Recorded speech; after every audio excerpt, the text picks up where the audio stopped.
Hello दोस्तों, मैं हूं अरविंद और स्वागत करता हूं आपके अपने YouTube चैनल नॉलेज जगत में। दोस्तों, जैसा कि मैंने पिछले वीडियो में आप लोगों को प्राचीन भारतीय इतिहास के ऐतिहासिक स्रोत के विषय के बारे में बात की थी, वहाँ पे हमने कंसेप्चुअल बातों पे ज़्यादा जोर दिया था और मैंने बताया था कि जो अगला वीडियो होगा वह वीडियो तथ्यात्मक होगा, तथ्यों से भरा होगा और यह तथ्य प्रतियोगी परीक्षा में हमें बहुत सहायता करेंगे, सहायक सिद्ध होंगे। इसलिए मैं करके सभी टॉपिकों पे बात करूंगा। पिछले वीडियो में मैंने प्राचीन भारतीय इतिहास के ऐतिहासिक स्रोत में मुख्य रूप से दो स्रोतों के बारे में बात की थी।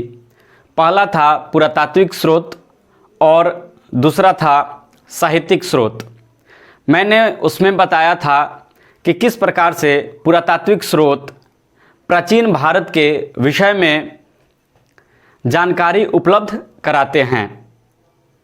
ठीक है, अब उसमें मैंने बताया था कि पुरातात्विक स्रोत के अंतर्गत हम लोग किन किन चीज़ों का अध्ययन करते हैं। जैसे मैंने बताया था कि अभिलेख के बारे में, सिक्कों के बारे में, चित्रकला के बारे में, स्मारक के बारे में, मूर्तियों के बारे में, पुरातात्विक अवशेष जैसे बर्तन हो गया, आभूषण हो गए, हथियार हो गए, औजार हो गए, इन सब चीज़ों की सहायता से हम प्राचीन भारत के इतिहास के सामाजिक, आर्थिक, राजनैतिक एवं धार्मिक जीवन के बारे में जान पाए हैं। और फिर दूसरा साहित्यिक स्रोत था। साहित्यिक स्रोत में भी मैंने वहाँ पे 3 पॉइंट पे मैंने बात किया: धार्मिक साहित्य, धर्मेत्तर साहित्य और विदेशी यात्रियों के वृत्तांत। ठीक है, तो आज हम इस वीडियो में बात करेंगे जो पुरातात्विक स्रोत के प्रमुख 2 भाग हैं, अभिलेख और सिक्के। कॉम्पिटिटिव एग्जाम में, प्रतियोगी परीक्षा में अभिलेख और सिक्कों से संबंधित किस तरह के प्रश्न पूछे जाते हैं, इस दृष्टिकोण से यह वीडियो बहुत ही उपयोगी सिद्ध होगा। इसलिए मैं चाहता हूं कि आप पूरे वीडियो में मेरे साथ बने रहिए और देखिए कि यह वीडियो किस तरह से आप लोगों के लिए हेल्पफुल होगा, सहायक होगा। तो हम बात करते हैं सबसे पहले अभिलेख के बारे में और देखते हैं कि अभिलेख से किस तरह के तथ्यात्मक प्रश्न पूछे जा सकते हैं। तो सबसे पहले एक छोटी सी परिभाषा अभिलेख की कि अभिलेख किसे कहते हैं या फिर अभिलेख क्या होता है। तो अभिलेख के बारे में कहा जाता है कि पत्थरों अथवा धातु जैसी अपेक्षाकृत कठोर सतहों पर उत्कीर्ण किया गया पाठन सामग्री अभिलेख कहलाता है। कहने का मतलब अपेक्षाकृत कठोर, जैसे धातु सतह हो, धातु का पत्र हो या फिर चट्टानें हो, जिस पे कोई पाठन सामग्री उत्कीर्ण किया जाता है, उसे अभिलेख कहा जाता है। और मैंने अभिलेख से किस प्रकार प्राचीन भारतीय इतिहास के बारे में जानकारी प्राप्त होती है वह पिछले वीडियो में विस्तार से मैंने बताया है। इसलिए यदि आप इस वीडियो को पहली बार देख रहे हैं तो इससे पहले पिछले वाले वीडियो को जरूर देखिएगा, उससे बातें बहुत ज़्यादा स्पष्ट हो जाएंगी और यह वीडियो और मददगार साबित होगा। इसलिए अब हम देखते हैं कि अभिलेख से कौन कौन से तथ्य हमारे लिए उपयोगी हैं, प्रतियोगी परीक्षा के लिए उपयोगी है। तो आइए हम देखते हैं। जो सबसे पहला पॉइंट है वह है कि अभिलेख के अध्ययन को पूरा लेखा शास्त्र या एपिग्राफी कहते हैं। जिस विधा से अभिलेख का अध्ययन किया जाता है उसे पूरा लेख शास्त्र या एपिग्राफी कहते हैं। अब बात आती है कि भारत के संदर्भ में सबसे पुराना अभिलेख हमें कहाँ से प्राप्त हुआ है। तो अभी तक जो जानकारी प्राप्त है, अभी तक जो ज्ञात है, उसमें मध्य एशिया के बोगाजकोई से जो अभिलेख प्राप्त हुआ है वह भारत के संदर्भ में सबसे पुराना अभिलेख माना जाता है। इसमें ऋग्वैदिक काल के 4 देवताओं का उल्लेख है। 4 देवताओं का उल्लेख है। तो वही है कि मध्य एशिया के बोगाजकोई से प्राप्त अभिलेख प्राचीन भारत के संदर्भ में सर्वाधिक प्राचीन अभिलेख माना जाता है।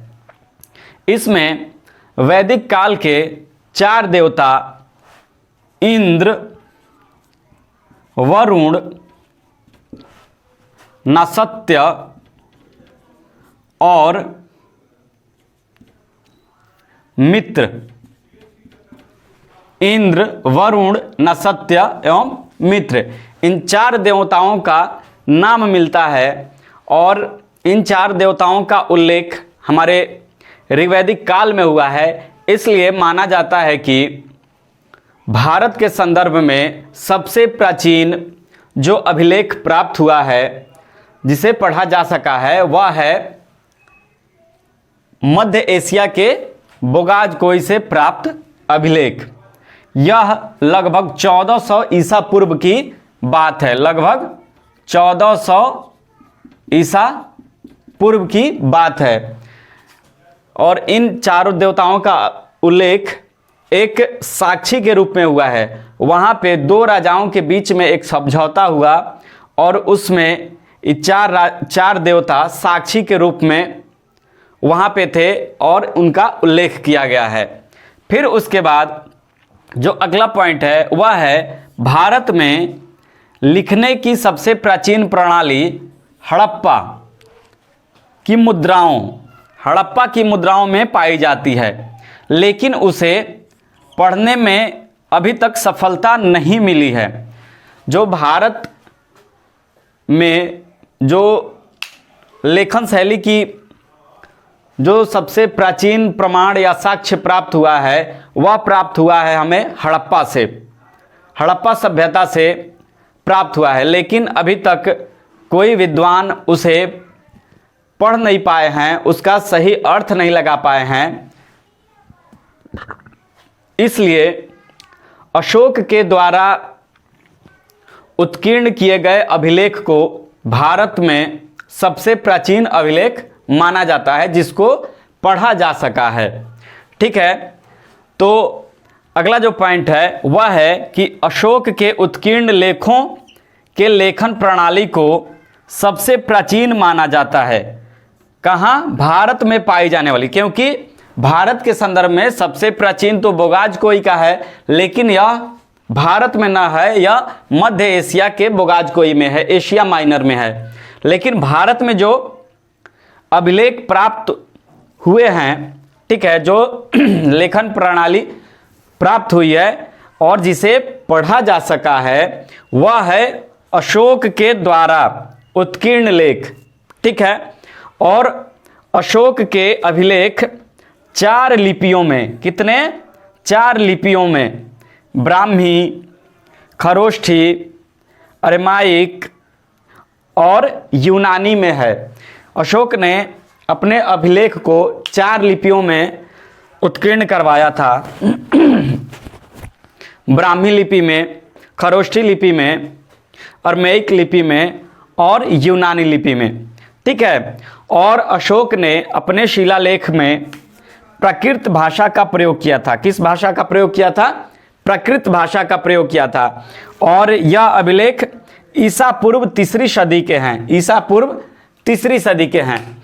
अब जो अगला पॉइंट है अभिलेख से संबंधित वह है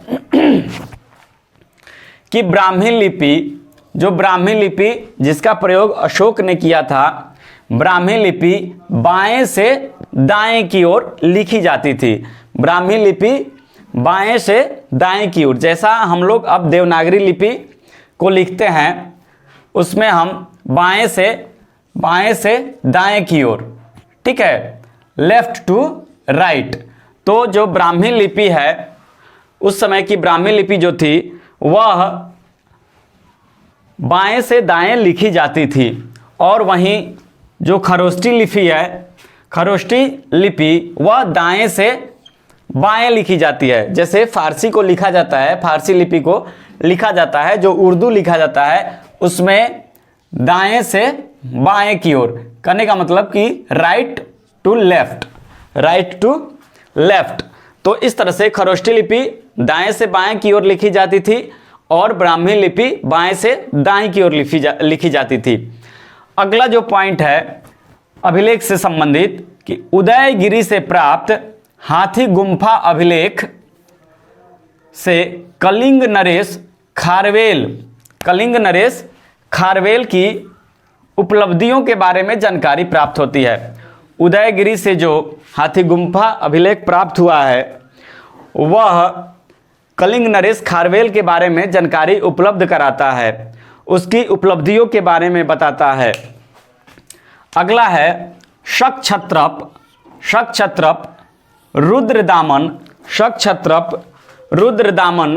के जूनागढ़ अभिलेख। शक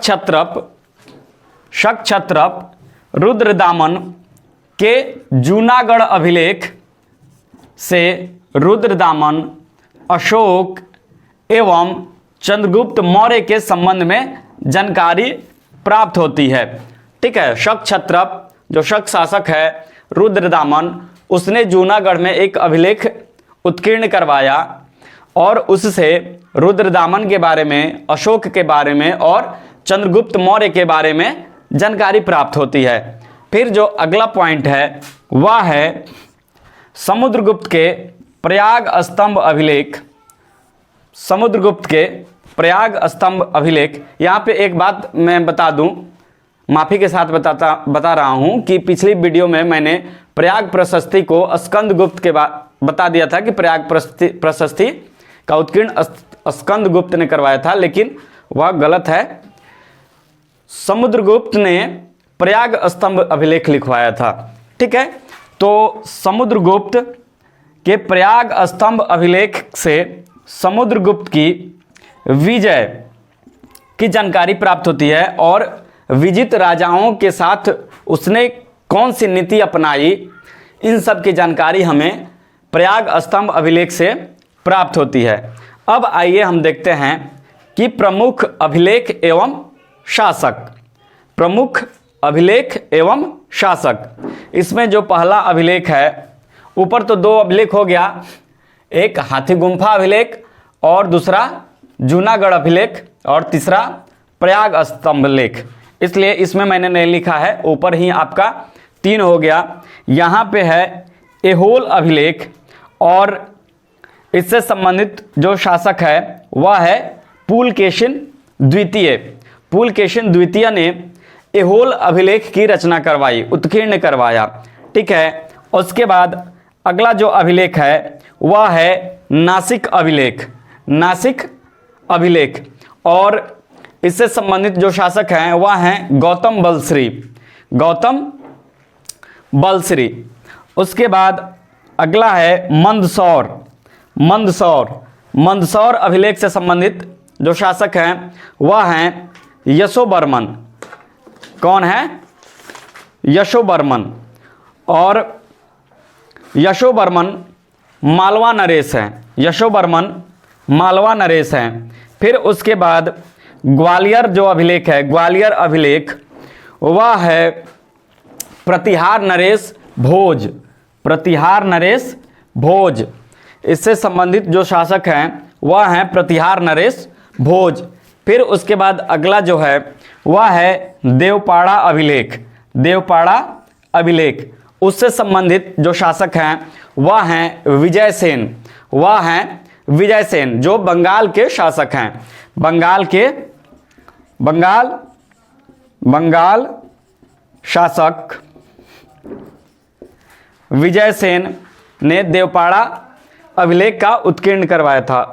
फिर उसके बाद अगला है भीतरी एवं जूनागढ़ अभिलेख। भीतरी एवं जूनागढ़ अभिलेख, और यह गुप्त शासक स्कंदगुप्त, यह गुप्त शासक स्कंदगुप्त के द्वारा निर्मित करवाया गया था। तो इस तरह से प्रमुख अभिलेख एवं शासक 3 ऊपर हैं और 6 नीचे हैं, टोटल 9 हो गया, जिससे कॉम्पिटिटिव एग्जाम में प्रश्न पूछे जाते हैं। ठीक है, उसमें आपको हाथी गुम्फा और जूनागढ़ अभिलेख ज़्यादा महत्वपूर्ण है, इससे हमेशा क्वेश्चन पूछे जाते हैं। अब अगला जो प्रमुख बिंदु है वह है प्रमुख स्तंभ लेख, और उससे संबंधित व्यक्ति कहिए या शासक कहिए। ठीक है, अभिलेख 3 होते हैं। अभिलेख आपको 3 होते हैं। अभिलेख 3, एक होता है शिलालेख, दूसरा होता है स्तंभ लेख, और तीसरा होता है गुहा लेख। ठीक है, जो चट्टानों पे उत्कीर्ण किया हुआ अभिलेख है उसे शिलालेख कहते हैं, और जो स्तंभ पे, पिलर पे, जैसे अशोक स्तंभ ने या फिर और जितने यह स्तंभ है, ठीक है, उन सब पे जो जिन अभिलेखों को उत्कीर्ण किया गया है उसे स्तंभ लेख कहा जाता है, और जिनका उत्कीर्णन गुफाओं में किया गया है, गुफाओं के दीवारों पे किया गया है, उसे गुहा लेख कहा जाता है या फिर गुफा लेख कहा जाता है। ठीक है, उसमें अशोक को देखिएगा कि उसने बराबर की पहाड़ियों में गुफा को निर्माण करवाया, गुफा का निर्माण करवाया, और उसमें उसने अभिलेख लिखवाया। जब हम लोग मौर्य काल पढ़ेंगे और अशोक को पढ़ेंगे तो वहाँ पे ज़्यादा विस्तृत रूप में हम वहाँ पे पढ़ेंगे गुहा लेख या फिर अशोक के स्तंभ लेख और शिलालेख के बारे में। ठीक है, अब देखिए स्तंभ लेख और उससे संबद्ध व्यक्ति या शासक कह सकते हैं। पहला है मेहरौली। मेहरौली चंद्रगुप्त द्वितीय। मेहरौली आपको दिल्ली में कुतुब मीनार परिसर में है, कुतुब मीनार परिसर में है, और इसका निर्माण चंद्रगुप्त द्वितीय, गुप्तकालीन शासक चंद्रगुप्त द्वितीय ने करवाया था। और उसके बाद अगला जो है वह है प्रयाग प्रशस्ति। प्रयाग प्रशस्ति यह गुप्त शासक समुद्रगुप्त द्वारा निर्मित करवाया गया। यह जो है समुद्रगुप्त के द्वारा निर्मित करवाया गया, और उसकी रचना हरिशेन ने किया था। कौन किया था? हरिशेन। हरिशेन, प्रयाग प्रशस्ति की रचना हरिशेन ने किया था। फिर उसके बाद अगला है मथुरा स्तंभ लेख। मथुरा स्तंभ लेख यह भी आपको चंद्रगुप्त द्वितीय के द्वारा इसका निर्माण करवाया गया था। फिर उसके बाद अगला आता है गरुण स्तंभ लेख। गरुण स्तंभ लेख, इसमें माना जाता है कि एक यूनानी यात्री जो तक्षशिला का था और वह आया था विदिशा जो मध्य प्रदेश में है, वहाँ आया और वैष्णव धर्म से इतना प्रभावित हुआ कि उसने वैष्णव धर्म को अपना लिया और एक स्तंभ का निर्माण करवाया जिसे गरुण स्तंभ कहा जाता है या फिर हेलियोडोरस स्तंभ कहा जाता है। तो यह आपको विदिशा के बेसनगर, मध्य प्रदेश के विदिशा में बेसनगर स्थान पे गरुण स्तंभ है और इसका निर्माण हेलियोडोरस ने करवाया था। उसके बाद एरण स्तंभ लेख, एरण स्तंभ लेख समुद्रगुप्त के द्वारा निर्मित करवाया गया। ठीक है, उसी तरह से बिहार स्तंभ लेख स्कंदगुप्त के द्वारा, बिहार के बिहार शरीफ नामक स्थान पे बिहार स्तंभ लेख है जिसका निर्माण स्कंदगुप्त ने करवाया था। फिर उसके बाद बिलसड़ स्तंभ लेख जो कुमारगुप्त प्रथम बिलसड़ स्तंभ लेख, यह आपको एटा उत्तर प्रदेश में है। बिलसड़ स्तंभ लेख कहाँ है? एटा यूपी। ठीक है, इस तरह से बिलसड़ स्तंभ लेख कुमारगुप्त प्रथम ने इसका निर्माण करवाया था। फिर उसके बाद अगला जो है वह है तालगुंडा स्तंभ लेख, तालगुंडा स्तंभ लेख जो आपको कर्नाटक में है, मैसूर कर्नाटक में है, और इसका निर्माण शांति बर्मन या मयूर शर्मन के द्वारा करवाया गया था।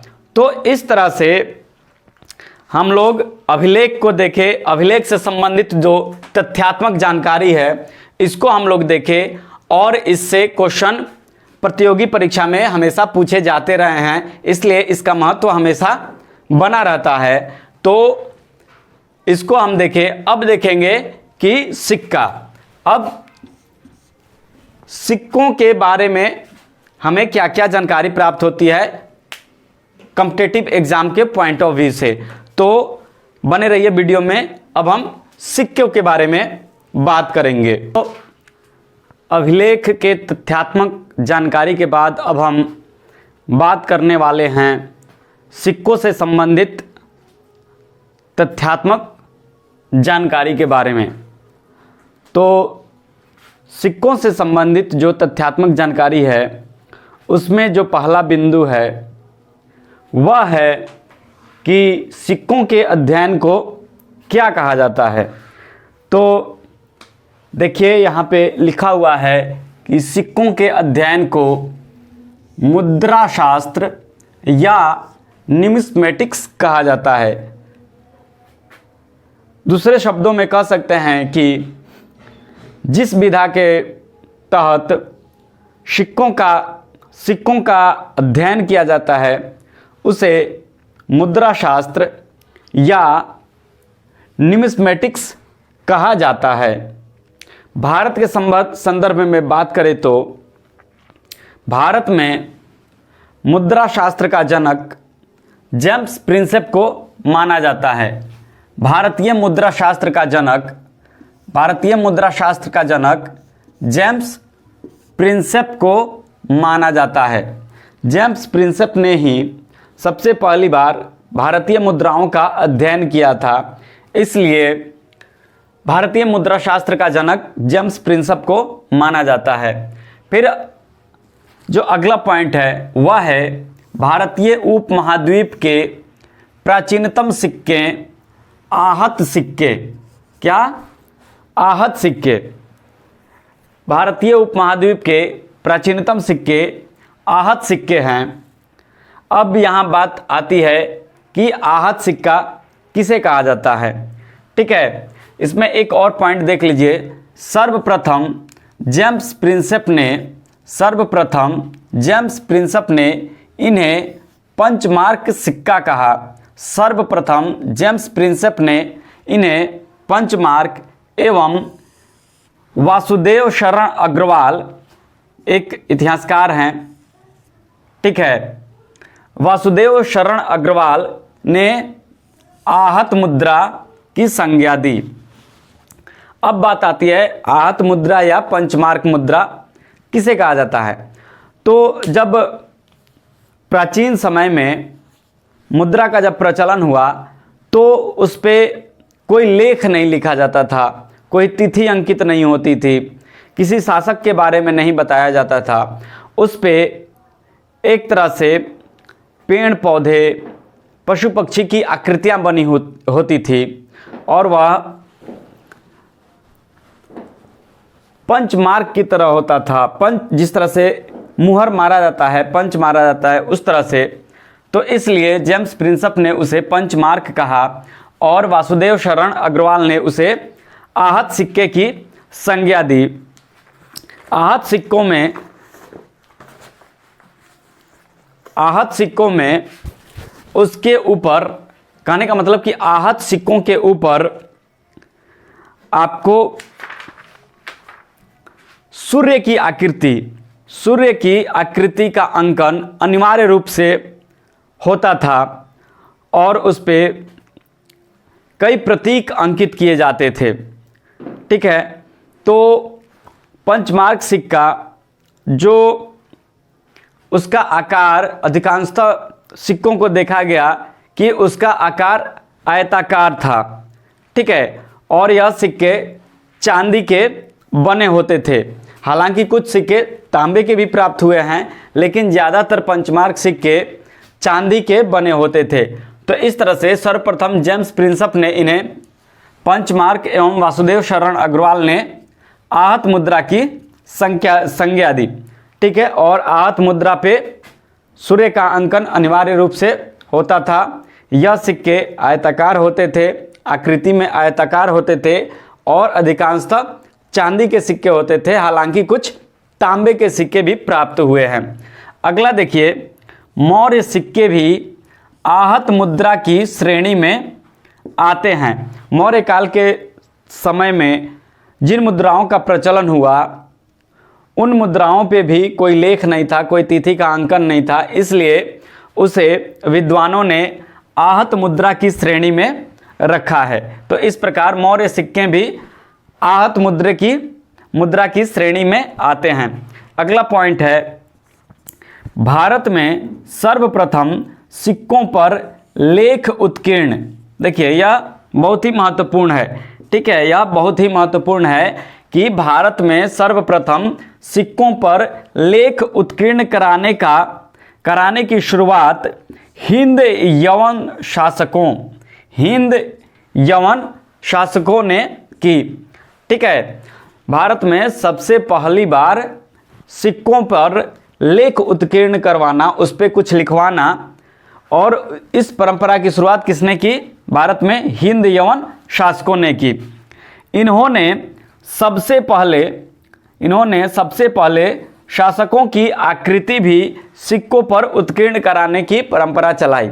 जो सिक्के होते थे उन पे शासकों की, राजाओं की आकृति बनाई गई और इस परंपरा की शुरुआत किसने की? हिंद यवन शासकों ने की। ठीक है, उसी प्रकार आगे देखिए कि भारत में सोने के सिक्के सबसे पहले हिंद यवन शासकों ने चलवाए।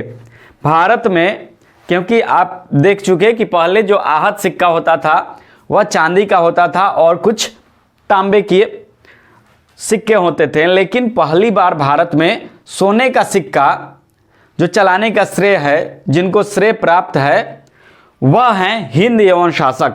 हिंद यवन शासक में मिनांडर नाम के एक शासक हुए। उन्होंने सबसे पहले सोने का सिक्का चलवाया था। फिर अगला पॉइंट देखिए, कुषाणों ने सबसे शुद्ध सोने के सिक्के चलवाए। कुषाणों ने सबसे शुद्ध, यह क्वेश्चन बार बार पूछता है कि सबसे शुद्ध सोने के सिक्के किन शासक के द्वारा या किन के द्वारा चलाए गए थे या प्रचलन में लाए गए थे? तो यह कुषाणों के द्वारा सबसे शुद्ध सोने के सिक्के चलाए गए। फिर उसके बाद अगला पॉइंट है, इन सिक्कों को दिनार कहा जाता था, जो कि 124 ग्रेन के थे। ठीक है, जो स्वर्ण सिक्के कुषाणों ने चलाए उन स्वर्ण सिक्कों को क्या कहा जाता था? दिनार कहा जाता था और उसकी मात्रा 124 ग्रेन थी। अगला बिंदु है वह है सर्वाधिक संख्या में स्वर्ण सिक्कों के प्रचलन का श्रेय गुप्त शासकों को जाता है। अब यहाँ ध्यान देने वाली बात है कि सबसे शुद्ध सोने के सिक्के कुषाण शासकों ने चलाए थे, लेकिन सबसे ज़्यादा संख्या में स्वर्ण सिक्कों का प्रचलन गुप्त शासकों के समय में हुआ था। ठीक है, तो यदि कभी पूछे क्वेश्चन कि सबसे शुद्ध सोने का सिक्का चलाने का श्रेय किसको जाता है, तो वह कुषाण शासकों का श्रेय जाता है। और यदि क्वेश्चन पूछ दे कि सबसे ज़्यादा संख्या में या फिर सबसे ज़्यादा मात्रा में सोने के सिक्कों का प्रचलन किन शासकों के समय में हुआ या किस वंश के समय में हुआ, तो उस समय तो उसका आंसर हो जाएगा कि गुप्त शासकों या गुप्त वंश के समय में सर्वाधिक सोने के सिक्के जारी किए गए। अगला पॉइंट देखिए, कुषाणों ने सर्वाधिक संख्या में ताम्र मुद्राओं को जारी किया। ठीक है, अब देखिए यहाँ पे सबसे शुद्ध सोने का सिक्का कुषाणों ने जारी किया, हालांकि उन्होंने सबसे ज़्यादा सोने का सिक्का नहीं जारी किया, लेकिन तांबे की मुद्राओं की संख्या सबसे ज़्यादा कुषाण शासकों के समय में थी। सबसे ज़्यादा तांबे की मुद्राओं का प्रचलन कुषाण शासकों ने किया था। ठीक है, अगला देखिए, छंदोबद्ध मुद्रा लेख का प्राचीनतम उदाहरण गुप्त सिक्कों पर दिखता है। जो छंदोबद्ध मुद्रा लेख है उसका जो प्राचीनतम उदाहरण मिलता है वह मिलता है आपको गुप्त शासकों के समय में।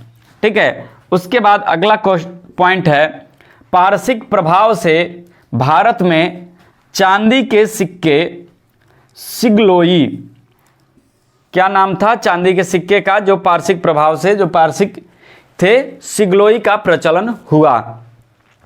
पारसिक प्रभाव से भारत में चांदी के सिक्के सिग्लोई का प्रचलन हुआ। अगला पॉइंट, फारस के सोने का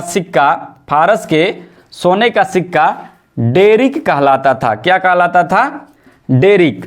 जो फारस में जो सोने का सिक्का का प्रचलन होता था, उस सोने के सिक्का को क्या कहा जाता था? डेरिक कहा जाता था, डेरिक कहलाता था। उसी तरह अगला पॉइंट देखिए, सर्वप्रथम कारदामक शक शासक जीवदामन जो शक शासक था, जीवदामन के काल में सिक्कों पर तिथियों के अंकन की परंपरा प्रारंभ हुई। जो करदामक शक शासक जीवदामन है, उसके समय में सबसे पहली बार मुद्राओं पे तिथियों का अंकन प्रारंभ हुआ। ठीक है, उसके बाद अगला क्वेश्चन, यह तो बेहद महत्वपूर्ण क्वेश्चन है। सातवाहन शासकों ने सर्वप्रथम शीशे के सिक्के, यह क्वेश्चन बार बार पूछा जाता है कि किन शासकों ने सर्वप्रथम शीशे के सिक्के जारी किए थे, तो इसका आंसर होगा कि सातवाहन शासकों ने सर्वप्रथम शीशे के सिक्के जारी किए थे। ठीक है, उसके बाद यवन शासक मिनांडर द्वारा सर्वप्रथम सोने के सिक्के जारी किए गए। इसको पहले भी मैंने बताया है कि यवन शासक, हिंद यवन शासक मिनांडर था, उसी ने भारत में सबसे पहली बार सोने के सिक्के जारी किए थे। अगला जो पॉइंट है वह है कुषाणों में बीम कडफिसेस ने सबसे पहले सोने के सिक्के चलवाए। अब देखिए, कुषाणों ने सबसे शुद्ध सोने के सिक्के चलवाए, लेकिन उसमें कुषाणों में सबसे पहले सोने का सिक्का किसने जारी किया? वह थे बीम कडफिसेस। उन्होंने सबसे पहली बार सोने के सिक्के जारी किए थे। उसी तरह से गुप्त वंश में सबसे पहली बार चंद्रगुप्त प्रथम को यह श्रेय जाता है कि उन्होंने गुप्त वंश में सबसे पहली बार सोने का सिक्का जारी किया था। गुप्त शासकों में चंद्रगुप्त प्रथम के सबसे पहले स्वर्ण सिक्के चलवाने का श्रेय प्राप्त है। ठीक है, उसी तरह से अगला है हर्ष के स्वर्ण सिक्कों पर नंदी पर बैठे शिव पार्वती। जानते ही हैं कि शिव पार्वती, शिव का वाहन नंदी, तो नंदी पर बैठे शिव पार्वती की आकृति उत्कीर्ण है। हर्ष के स्वर्ण सिक्कों पर नंदी पर बैठे शिव पार्वती की आकृति उत्कीर्ण है। इस तरह से इस वीडियो में हमने अभिलेख और सिक्कों से संबंधित जो तथ्यात्मक जानकारियां थी, जो कॉम्पिटिटिव एग्जाम के पॉइंट ऑफ व्यू से बेहद महत्वपूर्ण है, उनको हमने देखा और समझा।